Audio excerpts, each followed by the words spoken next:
1991, a drama series appeared on Channel 4 TV called GBH, and it was written by the very famous left-wing writer Alan Bleasdale. At the time, in 1991, he was acknowledged as one of the most radical writers around, and advocating socialist action. And of course, we had just gone through the turbulent 80s with the miners' strike in the UK, and so it was right up my alley. I remember little of it, so I've decided to revisit it now, 32 years on, and it's a 7-part drama series. The principal characters are Jim Nelson, played by ex-Monty Python Michael Palin, and Michael Murphy. Sorry, Michael. The name escapes me again. We'll try and get that back to you in a second. Michael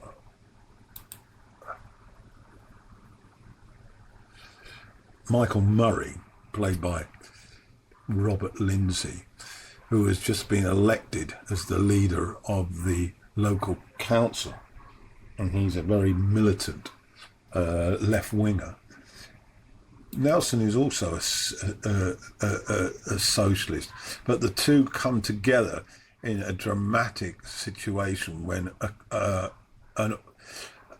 strike is called by the ruling Labour Party in a city, and Nelson is the headmaster of a local school for disturbed children, and their paths cross when the strike is called, but unfortunately a picket line doesn't appear at the local school, and so because of that, Nelson marches into school, and the end of the first episode sees the emerging confrontation between the two. Earlier, we'd witnessed Murray, who, as he handed out severe sort of retribution to his old school teacher by relieving him of his duties and assigning him to this particular school. And it's clear that Murphy is intent on confrontation with the ruling Conservative Party in Westminster. So after he removes the newly elected council leader, after he's removed the former teacher, he then basically removes the head of the education department in the local authority. And then, as I say, we have the situation where a day of action is called for, and the final sort of scenes where Nelson calls the police to manage an unruly situation which has got out of hand on the premises of the school by Murray and his lackeys. Basically lays the groundwork for what was an absolutely riveting series. The second episode of GBH was continued really from where we left off. The Palin's character has now been ostracized and named a scab. Significant event that took place was that lightning struck an electric pylon, and a young student from Nelson's school passed away as a result of the burns to his body and the impact of the electrical shock, which brought the two partners together, Murray and Nelson, at the funeral. And other than that, it's sort of the situation seems much the same as how we left the first episode, and the gang that are supporting Murray appear to be getting more and more and nasty, and their methods more and more intrusive. We did get to meet Lindsay Duncan, who becomes Murray's love interest in following episodes, and it's clear that Murray, with his new acquired power, has developed a sort of view within himself that he's able to attract any women, irrespective of what they might want from a relationship. But I do like the script by Bleasdale. Sex and drugs and rock and roll. Watching this for the second time, and the opening salvo is a rendition of Billericay Dickie, and the band in good voice. Trying to recall the name of the actor that plays Ian Dury, and I'll get that in a second. So to those details then, directed by Matt Whitecross, written for the screen by Paul Verrar, and music by Chaz Jankel, sorry. And the cast: Andy Serkis is Ian Dury, Bill Milner plays Baxter Dury, his son. Naomi Harris is Denise Rondet. Tom Hughes plays Chaz Jankel. Olivia Williams is Betty, long-suffering wife, and Ray Winston pops up as Ian's father, Bill, and Toby Jones Hargreaves. 2010, of course, as a child, Dury developed polio. But as Punk arrived in '77, he arrived with his blockheads via Kilburn and High Roads. And always fascinating looking at how musicians seem to gather up a very interesting script. The film is a collage of chaos. We see Ian with his band and his extravagant self-confidence as he presents as a character of grossness. He's extreme in everything. He's also enjoys being in charge. He tries to assert his authority over the band, but they often don't take him seriously or look down on him as well. His condition, of course, having had polio, hampers his mobility, but his razor-sharp mind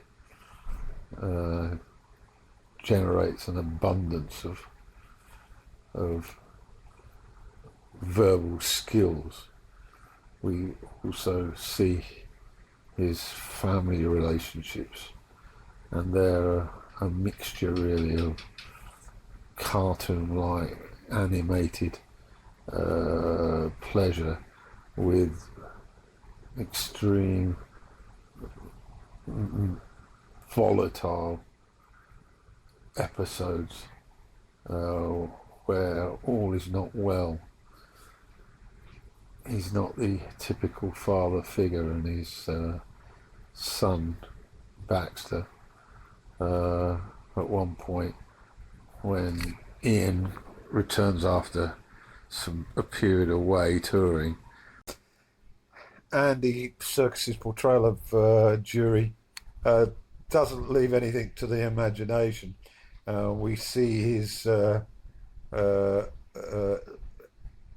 side love, a young black girl who he chooses to live with part-time, well, full-time. And there's we also catch Serkis singing "Wake Up and Make Love to Me," and we vividly get the picture of Serkis having sex with the girl, although it's not porno. But clearly he was hardly a loyal sort of family man. He was into the rock star lifestyle, so to speak, and his wife tolerated him in the early days before he was famous. She sort of basically funded the family as he tried to build a career. The script touches on how Ian's son Baxter manages to cope with Ian's rather extravagant sex life with his girlfriend, and even though there are stopovers, it appears that Ian makes absolutely no attempt to restrict his sexual appetite, even though the boy is present in the room. We have a short dream sequence where Ian is imagining his father, who of course played by Ray Winston, and this is quite creative, I guess, for its time. We see how the school teacher and the father react to Dury's problem in terms of walking because of his polio affliction, and they're quite stern and very much into the fact that he's got to tackle his disability primarily by his own determination. And